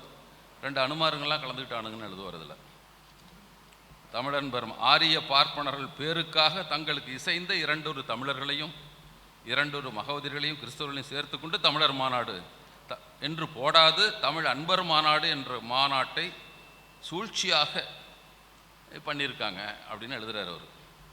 33ல் திருப்பி 36லேயும் ஒரு தமிழர், அது இது தமிழ் அன்பர் மாநாடு தமிழர் மாநாடுன்னே போடுறான். அந்த மாநாட்டில் நம்மால் போய் பிரச்சனை பண்ணாங்க, அது தனி கதை, அது வேண்டியதில்லை. அதற்கு அப்புறம் தான் பெரியார் சிறையில் இருக்கிற போது யோசிக்கிறார். 38ல் சிறையில் இருக்கிற போது இந்த பாப்பார பயணம் தமிழெல்லாம் தான். இதுக்கு முன்னாடி தமிழர் என்றால் பார்ப்பனர் என்று குறித்து சொல்லி கொண்டிருந்த காலம். ஆனால் இப்போது மாற்றுகிறார்கள். இவன் தமிழ் அன்பர்னா இப்போ தைரியமாக தமிழர்னே சொல்ல ஆரம்பிச்சிட்டான். எனவே இதற்கு ஒரு மாற்று சொல் கண்டுபிடித்தாக வேண்டும். அப்படி கண்டுபிடித்த பெயர் தான் திராவிடர் என்ற பெயர். திராவிடர் என்பது பார்ப்பனல்லாதார். வேடிக்கையோடு சொல்லுவார், திராவிடர் கழகம் என்று பெயர் வைக்கவில்லை என்றால் சூத்திரர் கழகம் என்று தானே வைத்திருக்க முடியும் அப்படின்னு பெரியார் சொல்கிறார். வேற என்னடா பேர் வைக்க, சூத்திரன்லாம் திராவிடர், அவ்வளோதான். திராவிட நாடு என்று பேசுகிற போது சொல்லுகிறார், இன்றைய சென்னை மாகாணம் தான் நான் சொல்கிற திராவிட நாடு. எல்லாம் 4 ஸ்டேட்டெல்லாம் இல்லை. அண்ணா சொன்ன பெரியார் யார் அந்த முடிவுக்கு வர்றாரு, அதுக்குள்ளே பிரிவினை ஏற்படுகிறது. அண்ணா சொன்ன திராவிட நாடு கூட 4 தனித்தனி நாடுகள், இறையாண்மையுள்ள தனி நாடுகளாக 4 நாடுகள். அவர் அந்த வார்த்தையில் அவர் என்ன சொல்லுவார்னா, மொழி வழி பிரிந்து இன வழியாக நாம் எல்லாம் கூடியிருக்கிற, மொழி வழி பிரிந்து இனவழி கூடியிருக்கிற, பிரிந்து செல்லும் உரிமையோடு கூடிய திராவிட சமதர்ம கூட்டரசு என்று தான் சொன்னார். இவன் சுருக்கமாக திராவிட நாடுன்னு எழுதிட்டான். அவர் சொன்னது திராவிட சமதர்ம கூட்டரசு தான். 4 இதை முன்னாலே நாயர் சொல்லிட்டார். 1917 நாயர் தலையங்கமாக எழுதினார். எங்கள் கொள்கை என்பது 4 சகோதர மொழிகளுக்கும் ஒரு நாட்டை உருவாக்குவது தான். எனவே தான் சவுத் இண்டியன் என்று நாங்கள் பெயர் வைத்திருக்கிறோம் என்று அவர் எழுதினார். அதுக்கு முந்தைய எழுதினார் 1917. 1926 சங்கரன் நாயர்னு ஒருத்தர், 2 பேரும் இவன் கணக்கில் தமிழன் இல்லை, டிஎம் நாயரும் எழுதுகிறாரு தமிழ். சங்கரன் நாயர் ஒரு தீர்மானம் கொண்டு வந்தார். மார்ச் 1926 கவுன்சில் ஆஃப் ஸ்டேட்ஸ் அங்கே சென்ற டெல்லியில் தமிழ் பேசும் 10 மாவட்டங்களை, அப்போ 10 மாவட்டம் தான் இருந்தது தமிழ்நாட்டில், 10 மாவட்டங்களை தனி நாடாக பிரித்து அதற்கென்று தனி பார்லிமெண்ட் அமைத்து ஒரு நாடாக பிரிக்க வேண்டும் தீர்மானம். அது 2வது. அதற்கு வெறும் வரி நிர்வாகம் என்பது மட்டுமல்லாமல் கூடுதலாக ரயில்வே, தபால் தந்தி, படைகள், army, naval force and air force என்று எழுதுகிறார் கொண்ட நாடாக அமைக்க வேண்டும்னு ஒரு தீர்மானத்தை கொடுக்குறார். எங்கே டெல்லியில் கொடுக்குறாரு சங்கரன் நாயர். அவரும் சாதாரண ஹைகோர்ட் ஜட்ஜியாக இருந்தவர், அதற்கு பின்னால் வைஸ்ராய் கவுன்சில் மெம்பராக இருந்தவர். டெல்லிக்கு இங்கிலாந்துக்கு போய் இங்கிலாந்து அமைச்சருக்கு ஆலோசகராக இருந்தவர். அதுக்கு போகிறப்ப தான் ஏடி பன்னீர்செல்வம் இறந்து போனார். அப்படி இருந்தவர் அவர், ஒன்றும் சாதாரண ஆள் இல்லை. வைஸ்ராய் கவுன்சில் உறுப்பினராக இருந்தபோது தான் 1919 ஜாலியன்வாலா படுகொலை, அதை கண்டித்து பதவி விலகினார். அவர் போட அவன் வைஸ்ராய்க்கெலாம் நான் இருக்க மாட்டேன் உறுப்பினர், விலகி போனார். அப்படிப்பட்டவர் அவர் அந்த தீர்மானத்தை கொண்டு வந்தார். அதை ஆதரித்து பர்மா உறுப்பினர் மட்டும்தான் ஆதரித்து அவருடனே வழிமொழிகிறார். அப்போ பர்மா இந்தியாவோடு இருந்தது. இப்போ பர்மாவின் இப்போ தேசிய ஆச்சாரியன் ஒருத்தர் வழிமொழிகிறார். தீர்மானம் தோற்றுவிட்டது என்பது வேறு. இதையெல்லாம் முதல்ல பேசிகிட்டு இருந்தது தான். பின்னால் 38 பெரியாரும் சொல்லுகிறார். அப்போ இதை பேசியவர்கள்லாம் இவங்க கணக்கு பார்த்தா தமிழன் இல்லை. ஆனால் அவன் தமிழ்நாடு தனிநாடாகணும்னு கேட்குறான். அவன் ஏன் கேரளா ஆகணும்னு கேட்கல சங்கர் நாயர். அப்படிப்பட்ட இந்த நாட்டை வேணும் ஏன் கேட்குறாங்கன்னா, அவங்க தன்னுடைய நாடாக தமிழ்நாட்டை எண்ணிக்கொண்டார். சென்னை ஹைகோர்ட்டில் தான் ஒரு ஜட்ஜியாக இருந்தவர். வேடிக்கையாக கூட நம்ம டிஎம் நாயர் சொல்லுவார்ல, அவர் முழுக்க தமிழராகத்தான் தன்னை கருதி கொண்டிருந்தார் இந்த நாட்டுக்கு. சரி, அது வேண்டியதில்லை. அந்த நேரத்தில் தான் திராவிடர் என்ற இந்த பெயரை அவர்கள் வைத்து கொண்டார்கள் என்பது தான் அதில் முக்கியமான செய்தியாக நான் சொல்ல விரும்ப. அதுக்கு முந்தைய நிறைய செய்திகள் இருக்கிறது என்றாலும் அதை பேசுவதற்கான நேரம் இல்லை. இவங்க இந்த தோழர் துண்டறிக்கையில் உள்ள சில செய்திகளை சொல்லிவிட வேண்டும் என்று சொன்னார். 2-3 செய்தி தான், அதிக செய்தி இல்லை. ஒன்று, அந்த குலக்கல்வி திட்டத்தை பற்றி சொன்னோம். அதை இவர் கொண்டு வந்தார். குலக்கல்வி திட்டம் அப்போதே விரட்டியடிக்கப்பட்டது, இல்லாமல் போய்விட்டது தெரியும். ஆனால் அது காமராஜர் தான் அது நீக்கிறார். அதுக்கப்புறம் தான் காமராஜர் அவர் உடம்பு சரியில்லைன்ட்டு போயிடுறாரு, வந்தார். ஆனால் அதே செய்தி குலக்கல்வி திட்டம் என்பதை போலத்தான் விஸ்வகர்மா வாஸ் என்ற ஒன்றை இப்போ பிஜேபி கொண்டு வந்தது. அவங்க யார் என்ன தொழில் செய்வதற்கென்றால் 18 தொழில்களை வகைப்படுத்தினார்கள். அவன் பானம் உடையிறது, தச்சு வேலை செய்தெல்லாம் சொன்னான். 18 வேலை, 18 வேலை ட்ரெடிஷ்னல் தொழில் செய்கிற ஃபேமிலிஸ் என்றார். இவர் குலக்கல்வின்னு சொல்லிவிட்டாங்க. அவர் வச்ச பேரில் குலக்கல்வி, அவர் வச்சது modern scheme of modified scheme of elementary education தான் பேர் வச்சார். பெரியார் வச்ச பேர் தான் குலக்கல்வி திட்டம், அவன் வச்ச பேர் இல்லை. அப்போ அதில் சொன்னார்கள். அதே போல் இவன் கொண்டு வந்தான். தங்கள் பாரம்பரிய தொழில் செய்கிற குடும்பத்திலிருந்து இந்த 18 தொழிலை செய்பவர்களுக்கு 1 லட்ச ரூபா கொடுப்போம். என்னன்னா, நீ முடிவெற்றியா, உனக்கு வேணால் ஏசி பண்ணிக்கலாம், 1 லட்ச ரூபா தர்றேன். நீ சக்கரை சுற்றி தான் பானை வணையிறியா, நான் ஒரு மோட்டரை வச்சு சுற்றிக்கலாம், அது 1 லட்ச ரூபா தர்றேன். அதை ஒழுங்காக கட்டுனா அடுத்த வருஷம் 2 வருஷம் 2 லட்சம், அதுக்கு மானியங்கள் உண்டு. இது என்ன குலக்கல்வி திட்டம் தானே? தமிழ்நாட்டில் விரட்டி அடிக்கப்பட்ட திட்டம், மற்றத்திலே சோதிச்சு பார்க்கல. இன்னொன்று, நேரடியாக அவர்களை நியமிப்பது என்பது இப்போதான் வந்திருக்கு. உச்சநீதிமன்றம் இந்திய சட்டப்படி நடக்க ஆரம்பித்து மிக நீண்ட காலம் ஆயிடுச்சு. இவங்க ஆட்சிக்கு 2014 வரைக்கும் 50 ஆண்டுகள் கழிந்து விட்டன. 50 ஆண்டுகள் வரை 4 பேர் மட்டும்தான் நேரடியாக வழக்கறிஞராக இருந்தவர்கள் உச்சநீதிமன்ற நீதிபதி ஆக்கப்பட்டிருக்கிறார்கள். அதில் பகவதி அதில் சேர்றாரு. நேரடியாக மிக அறிவார்ந்த வழக்கறிஞர்களை அவர்கள் தேர்ந்தெடுத்து உச்சநீதிமன்றத்தில் நீதிபதியாக இருக்காங்க. ஆனால் இவங்க வந்த பின்னால 7 பேர் ஆக்கிட்டாங்க. அமித்ஷாவுக்கு வக்கீலாக இருந்தவன் அவனை சேர்த்துட்டாங்க. இவங்களாம் தான் இந்திரா பிஜேபிக்காரரை எல்லாத்தையும் இப்போ வேகமாக யூ லலித்னு ஒருத்தர், அவர் அமித்ஷா வக்கீலாக இருந்தவர், இவர்களை ஆக்குகிறார்கள். அடுத்தது பரிதிவாளான்னு ஒருத்தன், இப்போ தான் அவன் தான் கவர்மெண்ட் கேஸை வைக்கலாம், என்ன பண்ண போகிறானோ தெரியாது. குஜராத்தில் பட்டியல்கள் இடஒதுக்கீடு கேட்டபோது அவன் தான் சொன்னான், எனக்கு பிடிக்காத வார்த்தைன்னு சொல்லுவான். அந்த மாதிரி இந்த நாட்டை பின்னோக்கி இழுக்கிற 2 திட்டம் 2 தான் இருக்குது. ஒன்று கரப்ஷன், இன்னொன்று ரிசர்வேஷன் என்று சொன்னான். அரசியல் சட்டம் ரிசர்வேஷன் அறிவித்திருக்கிறது, ஆனால் உயர்நீதிமன்ற நீதிபதி ரிசர்வேஷன் தப்புங்கிறான். அந்த நீதிபதியைத்தான் இடபிள்யூஎஸ் உயர்ஜாதி ஏழைகளுக்கு 10 விழுக்காடு இடஒதுக்கீடு சரியா தப்பான்றதுக்கு அவன் தலைமையில் தான் கூட்டுச்சு. நியமிச்சது மட்டும் இல்லை, யார் தலைமையில் கூட்டுறாங்கன்னு தான் முக்கியம். இன்னொருத்தர் தீபக் மிஸ்ரா, இன்னொருத்தர் அவர் நான் சர்வாதிகாரனா கீதையை 1ஆவதுலேருந்து பாடம் வைப்பேன்னு சொன்னான். அவன் அந்த இதில் இருந்தான். அந்த இதில் இவர்களை வைத்து நடத்துவது. இன்னொன்று செய்தார்கள், தனியார் துறையில் திறமையாக பணியாற்றுகிறவர்களை நேரடியாய் ஒன்றிய அரசின் இணை செயலாளர் ஜாயின்ட் செக்ரட்டரியாக நியமிப்போம் என்றார்கள். ஐஏஎஸ் வேணாம், எல்லாம் படிக்கலாம் வேணாம், ஒன்றும் வேண்டாம், பட்டம் வாங்கிக்கணும் அவசியமே இல்லை, நல்ல திறமையான தனியார் தொழில் செஞ்சு 5 வருஷத்துக்கு நீ இருக்கலாம் என்று ஒரு சட்டம் கொண்டு வந்தார். ஐஏஎஸ் அதிகாரி மனைவிகள்லாம் சேர்ந்து ஒரு போராட்டம் நடத்தினாங்க. எதற்கு? மண்டல் குழு அறிக்கையை நடைமுறைப்படுத்தக்கூடாதுன்னு போராட்டம் நடத்துகிறாங்க.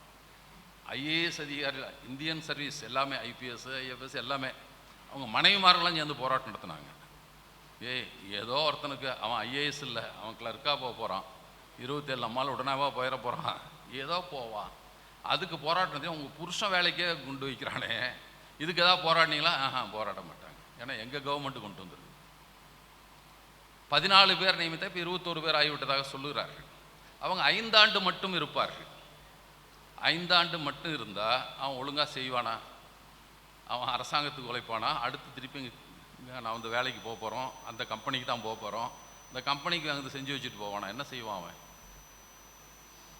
நம்ம தோழர் ஐஏஎஸ் அதிகாரி இருக்க பாலச்சந்தர் ஏதோ ஒரு பேட்டியில் சொன்னார், நாங்கள் சும்மா கிண்டலாக பேசிக்குவோம், ஜாயின்ட் செக்ரட்டரிஸ் தான் they are functioning, secretaries are engineer, they are running the government, secretaries are enjoying the government service என்று நாங்கள் சொல்லிக்கொள்வோம். ஜாயின்ட் செக்ரட்டரி தான் அத்தனையும் பண்ணுவான், செக்ரட்டரிலாம் சும்மா உட்காந்து ஒரு இனிஷியல் போட்டு பேசாமல் இருந்துக்குவான் என்று நாங்கள் சொல்லிக்கொள்வது வழக்கம் அப்படின்னு சொன்னார். அவனாக தான் நேராக நியமிக்கிறான், கொண்டு போய் போடுறான்.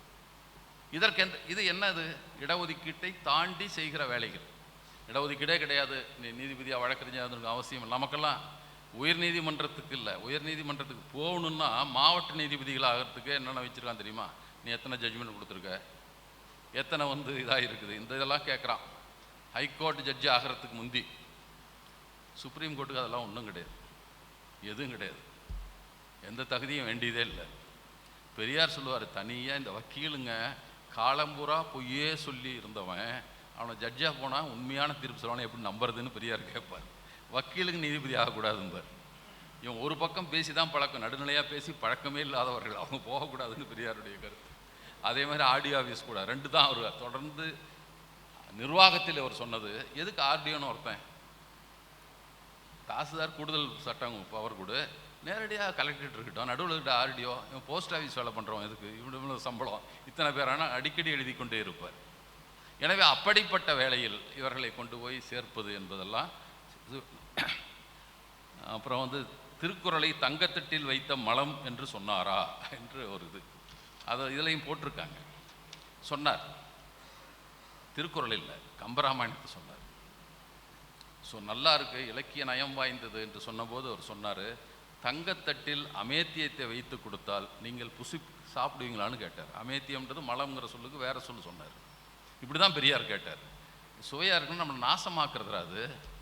உலகத்தமிழ் மாநாட்டுக்கு அண்ணா சிலையெல்லாம் வச்சார், அது அண்ணா கடுமையாக பெரிய அறிக்கை வச்சார். என்ன நீ ஆராய்ச்சி மாநாடு தானே இது, என்ன அண்ணாதுரை வந்து கும்பமேளா நடத்துகிறாரான்னு எழுதினார். இப்போ தான் கும்பமேளாவை பார்த்தோம்ல, அண்ணாதுரை இல்லை கும்பகோணம் மகாமகம் நடத்துகிறாரான்னு கேட்டார். கும்பகோணம் மகாமகம் நடத்துகிறாரா அண்ணாதுரை? அரசாங்க கஜானாவை சூறையாட அண்ணாதுரைக்கு யார் அனுமதி கொடுத்ததுன்னார். பெரியார் திமுக ஆதரிச்சு தான் இருந்தார். என்னடா சில ஊர் பூரா அந்த துரோகி கம்பனுக்கு ஒரு சிலை, முட்டா பைய அந்த கண்ணைக்கு ஒரு முட்டா பொம்பளை கண்ணைக்கு ஒரு சிலை, இதெல்லாம் அவன்லாம் பெண் உரிமையை பேசுவா, பெண் அடிமையை பேசுவாளா அவர்? அரசங்கிட்ட போய் கேள்வி கேட்க தைரியம் இருந்தால் புருஷங்கிட்ட ஏன் கேட்கலன்னு பெரியார் கேட்பார். அரசங்கிட்டலாம் போய் கேள்வி தேராமன்னா செப்போது உடையன்னு இல்லை, உன் புருஷன்கிட்ட கேட்டதா கதையே நடந்திருக்காது இல்லை, இதுதான் பெரியாருடைய கேள்வி. அரசங்கிட்ட கேட்டால் புருஷன்கிட்ட ஏன் கேட்கல, அவளுக்கு எதுக்கு சிலை வைக்கிறேன், இதெல்லாம் பெரியார் கேள்வியாக வைத்தார் அந்த சமயத்தில். அதனால் கம்பரை பற்றி பெரியாருக்கு அதுதான் கருத்து. இலக்கிய நயம்னாலாம் போட்டதில்லை, ஆனால் அது வந்து நமக்கு இழிவை கொண்டு வந்து சும பொய்யே எழுதுனா எல்லாத்தையும். ராமன் மனிதன் தான் வால்மீகி ராமாயணத்தில், கம்பராமாயணத்தில் மட்டும்தான் அவன் கடவுள் ஆனான், அவ்வளோதான் ஆனான். வால்மீகி ராமாயணத்தில் 4 பொண்டாட்டி கம்பனுக்கு ராமனுக்கு, இவர் தான் ஏகப்பத்தினி விரதன்னார். பெரியார் தான் சொல்லுவார், ஏகப்பத்தினி விரதன்னு ஒருத்தனை பாராட்டுறான்னா அதுக்கு வந்து எவனும் இல்லைன்னா அர்த்தம் அப்படின்னு பெரியார். எந்த கடவுளும் இல்லை போல் இருக்கு, இவனை மட்டும் ஏகப்பத்தினி விரதன்னு சொல்லிட்டான்னு கிண்டல் பண்ணுவார். கம்பராமாயணத்தை சொன்னார். அதே போல தான் வள்ளலாரை வஉசி அயோத்தியாசரை போற்றாத.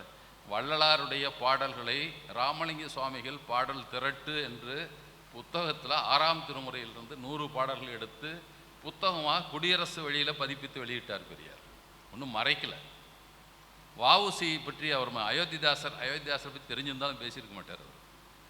அயோத்தியாசருடைய கருத்துக்கும் இவருக்கும் நிறைய முரண்பாடு உண்டு. அவர் தீபாவளி நம்ம பண்டிகைம்பார், பெரியார் ஒத்துக்குவாரா? பூணூல் அந்த காலத்தில் நம்ம தான் போட்டோம், பௌத்தர்கள் தான் போட்டோம், அவன் இன்னைக்கு போட்டுக்கிட்டான். காவி உடை நம்முடையது தான், இதெல்லாம் பெரியார் ஒத்துக்குவாரா என்ன? தெரியாது, பரவாயில்ல, ஏன்னா யாருக்கும் தெரியாது. புத்தகம் வந்து அலோசியஸ் வெளியிடுற வரைக்கும் அயோத்தியாசன் ஒருத்தரே தெரியாது. யாரு பேர் தெரியும், குடியரசில் விளம்பரம் வந்திருக்கு. அயோத்திதாசர் நடத்தி வந்த தமிழன் என்ற இதழை நம்முடைய கோளார் அப்பாதுரை அவர்கள் நடத்த இருக்கிறார்கள்னு அறிக்கை போட்டிருக்காரு, அதெல்லாம் போட்டிருக்காரு. ஆனால் அவருடைய கருத்துக்கு உடன்பட்டவர்கள் தான் ஆதரிக்க முடியும், பேருக்காக ஆதரிக்க முடியும். ஏன்னா ஓட்டுக்காக பெரியார் போகிறாரு, எல்லாத்தையும் ஓட்டு சேர்த்து வச்சுக்கலாம், ஒவ்வொரு ஜாதியும் பேசி வச்சுக்கலாம்னா பேசுவார், ஏற்றுக்கொண்டு இருக்க மாட்டார். அதே போலத்தான் தமிழில் பார்த்து ஆங்கிலம் படி என்று சொன்ன பெரியார் தமிழர் தலைவரா? மடையா இவெல்லாம் சரி, அது சொல்ல வேண்டியதில்லை, உங்களுக்கே தெரியும்.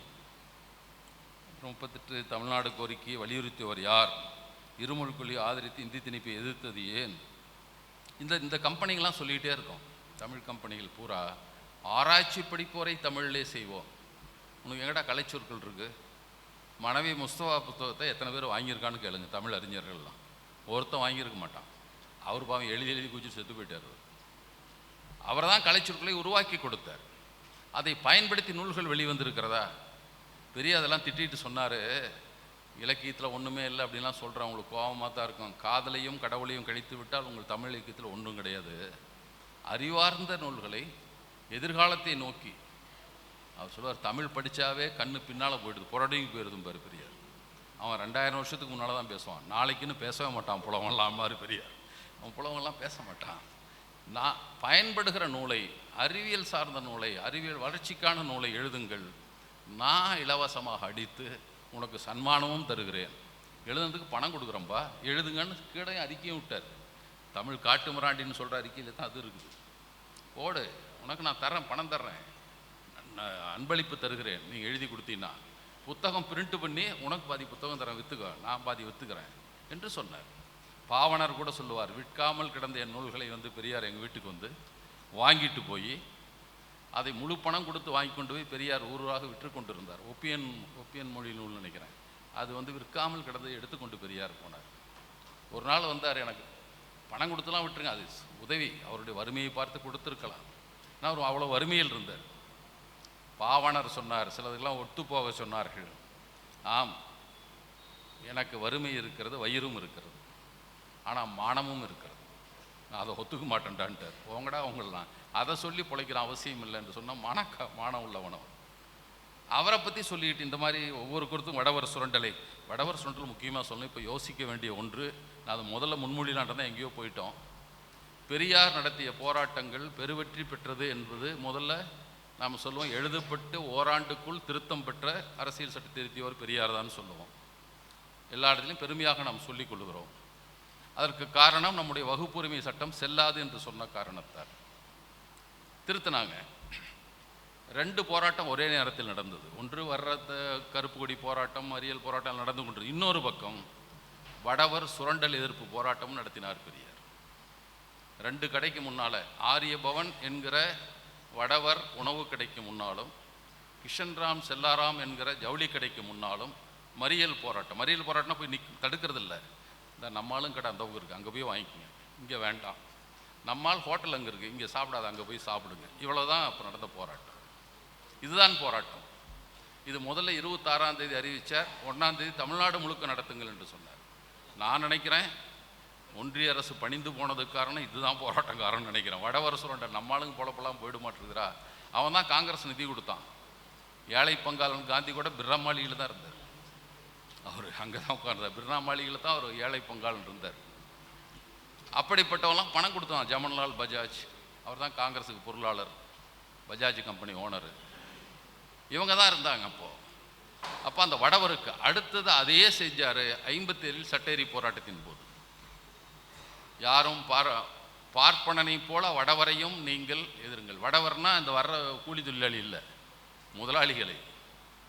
அண்ணா பணத்தோட்டம்னு ஒரு புத்தகம் எழுதினார். பெரிய ஒரு ஆய்வு நூலை போல. நம்ம எவ்வளோ பணம் சேமிக்கிறோம், எவ்வளோ பணத்தை வங்கியில் போடுறோம், எந்த வங்கியாவது நாம் நடத்துகிற வங்கி இருக்கா? எல்லாம் வடநாட்டுக்காரன் நடத்துகிறான் பேங்கு பூரா. அவன் பெரிய தொழிலை செய்து கொண்டு இருக்கிறான். அப்போ அண்ணா எழுதின போது அடுத்து பெரியார் 57 போராட்டம் சொன்னார். பணம் போடுறதுன்னா தயவுசெய்து இந்தியன் பேங்க், இந்தியன் ஓவர்சீஸ் பேங்கில் போடுங்க, அது நம்ம பேங்கு, நம்மளுக்கு நடத்துகிற பேங்கு, அவனும் முதலாளி தான். கூட்டுறவு வங்கிகளை போடுங்கள், மற்றவற்றில் பணத்தை போடாதீர்கள்னார் 57 சட்டேரி போராட்டத்தில். அந்த அறிக்கையும் பெரியார் கொடுத்தார். எனவே இந்த போராட்டத்தை பற்றி நாம் சிந்திக்க வேண்டிய தேவை இருக்குது. வடவர் புறக்கணிப்பு என்பது வடக்கு முதலாளிகளை, இவனுங்க தொழிலாளிகளை பாவம் பஞ்சத்துக்கு வந்திருக்கிறான், அவனை போய் சொல்லிட்டு இருக்கிறான். அவனை நாம் வர்க்கத்தால் அவனை ஏமாந்த வர்க்கம், சுரண்டப்பட்ட வர்க்கம், அவர்களை எதுக்க விட்டு முதலாளிகளை எதிர்றா. இங்கே சுரண்டுறான், வட்டிக்கு வட்டி கொடுத்து சுரண்டி கொண்டு போகிறான். ஒரு காசையும் வைக்கலாம், அவன் மொழியில் கணக்கு எழுதுறான். நம்ம இன்கட்ட அரசுக்கு ஒன்றும் தெரியாது, வந்துடுவான் அவன். ஏன்னா ஹெட் ஆஃபீஸ்னால் அங்கே ஒரு ரூம் வச்சுக்குவான். கணக்கு பூரா என் மொழியில் எழுதுவான். ஒரு சேட்டாவது ஆங்கிலத்தில் கணக்கு எழுதுறானா இல்லை தமிழில் எழுதுறானா போய் பார்க்குறதுக்கு? இங்கே நம்ம ஆளுக்கு எதுக்கும் தெரியாது, அந்த மொழி தெரியாது. அவன் மேலே வருமான வரித்துறை வழக்கே வராது. எனவே தான் இதையெல்லாம் மீண்டும் நாம் யோசிக்க வேண்டிய தேவை வந்திருக்கிறது என்று கருதுகிறேன். அதை நாம் யோசிப்போம். நடைமுறைப்படுத்துவதற்கு அழைப்பு வருகிற போது அரசிடமிருந்து வரலாம், அமைப்புகளிடமிருந்து வரலாம், கட்சிகளிலிருந்து வரலாம். அதில் பங்கேற்பதற்கு நம்மை தயார்படுத்திக் கொள்வோம் என்று சொல்லி விடைபெறுகிறோம். நன்றி.